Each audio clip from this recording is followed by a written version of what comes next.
नमस्कार, मैं मृत्युंजय राय एक बार फिर से आपका स्वागत करता हूं आपके अपने चैनल स्किल अप आईएएस पे। प्यारे बच्चों, लगातार आप मुझे कॉल कर रहे थे, लगातार आप मुझे मैसेज कर रहे थे, लगातार आप मुझसे एक ही सवाल पूछ रहे थे कि सर आरओ या आरओ का री एग्जाम कब होगा। दरअसल उत्तर प्रदेश लोक सेवा आयोग द्वारा आयोजित समीक्षा अधिकारी और सहायक समीक्षा अधिकारी परीक्षा जो फरवरी के महीने में आयोजित की गई थी, लेकिन पेपर लीक की कुछ घटनाओं की वजह से उत्तर प्रदेश शासन ने इस परीक्षा को पोस्टपोन कर दिया, उस परीक्षा को रद्द करके और उस परीक्षा को फिर से लेने की घोषणा की है।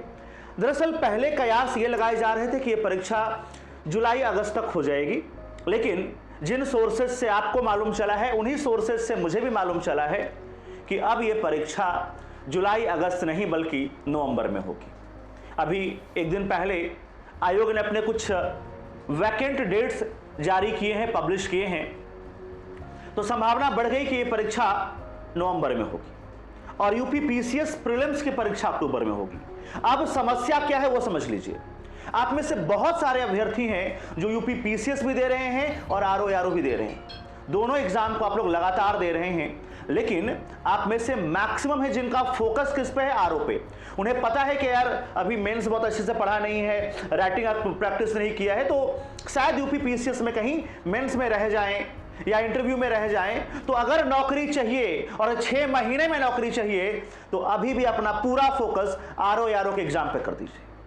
तो ये तो तय है कि अभी से आपके पास लगभग 5 महीने, यानी अभी 15 मई 16 मई है डेट, तो मई में 15 दिन, उसके बाद जून, जुलाई, अगस्त, सितंबर, अक्टूबर और उसके बाद नवंबर में शुरुआत में ही एग्जाम होने की संभावना है।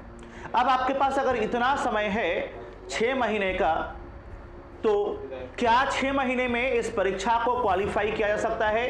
क्या 6 महीने में इस परीक्षा को उत्तीर्ण किया जा सकता है, पास किया जा सकता है या नहीं? बिल्कुल किया जा सकता है। अब बात करेंगे स्ट्रैटेजी क्या होनी चाहिए, कैसे 6 महीने में एग्जाम निकलेगा।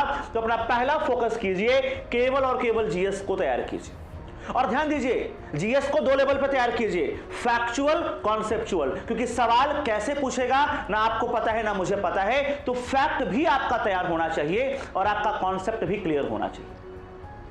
कई बार बच्चे करते जो यूपीएससी देते हैं वो कॉन्सेप्ट पढ़ लेते हैं, फैक्ट छोड़ देते हैं और रह जाते हैं प्रीलिम्स में। स्टेट कमीशन में वो बच्चे जिनका यूपीएससी भी देना है, आरओ भी देना है, वो फैक्ट और कॉन्सेप्ट दोनों करें। और एक काम और करें, एनसीईआरटी को एक बार थोड़ा सा पढ़ लीजिए, और ना पढ़ पाए तो एनसीईआरटी अगर पहले से पढ़ा हुआ है तो केवल और केवल उसके टेस्ट दे लीजिए। आप अगर केवल एनसीईआरटी के टेस्ट भी दे लेंगे तो उससे भी आपका कल्याण हो जाएगा। और कुछ ना कर पाए, अगर आप एनसीईआरटी के टेस्ट ना दे पाए, तो आपके लिए मैं लेकर के आया हूं, मैं और हमारी पूरी टीम स्किल अप आईएएस आपके साथ, आपके सफलता के प्रति प्रतिबद्ध है। और आप सिर्फ एक काम कीजिए, एनसीईआरटी के लगभग 20 टेस्ट मैं कराने जा रहा हूं। उस एनसीईआरटी के 20 टेस्ट और आरओ के मैं ट्रेडिशनल 55 टेस्ट कराऊंगा और 10 टेस्ट हिंदी के, यानी 55, 20, 75 और 10, 85 टेस्ट, 85 टेस्ट आपको मैं कराने जा रहा हूं, जिसमें से 2 टेस्ट ऑलरेडी हो चुका है, तीसरा टेस्ट अभी कल होने वाला है। तो लगातार आप उसे ज्वाइन कर लीजिए। आप पाएंगे कि आपकी तैयारियों को एक नया एज, एक नई धार मिलेगी और आप जान पाएंगे कि आपकी कमी कहां है। आप लगातार पोस्टमार्टम और टेस्ट के जरिए अपनी कमियों को पहचान पाएंगे और अपनी कमियों को दूर करके आप सफलता के शिखर तक पहुंच पाएंगे। ये मुझे बताने की आवश्यकता नहीं है कि समीक्षा अधिकारी और सहायक समीक्षा अधिकारी को कौन कौन सी सुविधाएं मिलती हैं, क्या सुविधा है, और खासतौर पर महिलाओं के लिए बड़ा सुनहरा मौका है।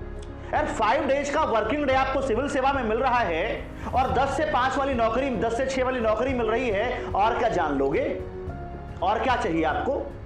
इतना शानदार माहौल, इतना शानदार वर्क एनवायरनमेंट, महानगर में रहने का मौका, मतलब सचिवालय में ही तो रहोगे यार, या तो लखनऊ या तो प्रयागराज, और इस बार तो लखनऊ में ज्यादा वैकेंसीज है। तो अगर आप चाहते हैं उत्तर प्रदेश की राजधानी में जीवन भर नौकरी करने का मौका, तो मत चूकिए, अभी से एनसीईआरटी पढ़िए, एनसीईआरटी के एमसीक्यू सॉल्व कीजिए, एनसीईआरटी बेस्ट टेस्ट कीजिए और कॉन्सेप्ट और फैक्ट दोनों पे फोकस करके प्रीलिम्स तैयार कीजिए। अगर आपका प्रीलिम्स हो गया तो 3 महीने एकमात्र ऐसी परीक्षा है सिविल सेवा की जिसमें प्री और मेंस का सिलेबस जीएस में सेम है, दोनों का सेम सिलेबस, दोनों में एमसीक्यू। एक बार पीटी पढ़ लोगे, मेंस का काम हो जाएगा। उस 3 महीने में एक बार रिवीजन और थोड़ा सा हिंदी राइटिंग की प्रैक्टिस और ऐसे की प्रैक्टिस, बस। मैं इसलिए भी दावे के साथ कह रहा हूं कि इस एग्जाम को मैंने क्वालिफाई किया है, इसलिए भी मुझे अनुभव है और मैं आपको इतने दावे के साथ और इतने वर्षों का 13 साल हो गए पढ़ाते हुए, इन 13 वर्षों का अनुभव है वो आपके साथ मैं साझा करना चाहता हूं। उस अनुभव के आधार पे मैं आपसे कह रहा हूं कि बस फैक्ट और कॉन्सेप्ट दोनों को साथ लेकर के चलिए और इस एग्जाम में सफल हो जाइए। और एनसीईआरटी का टेस्ट आपको किसी भी सोर्स से मिल जाए जरूर कीजिए, ना मिले तो मुझे बताइए और उस एनसीईआरटी के सोर्स को, उस एनसीईआरटी के टेस्ट को जरूर कीजिए। आपकी सफलताओं के लिए मेरी शुभकामनाएं।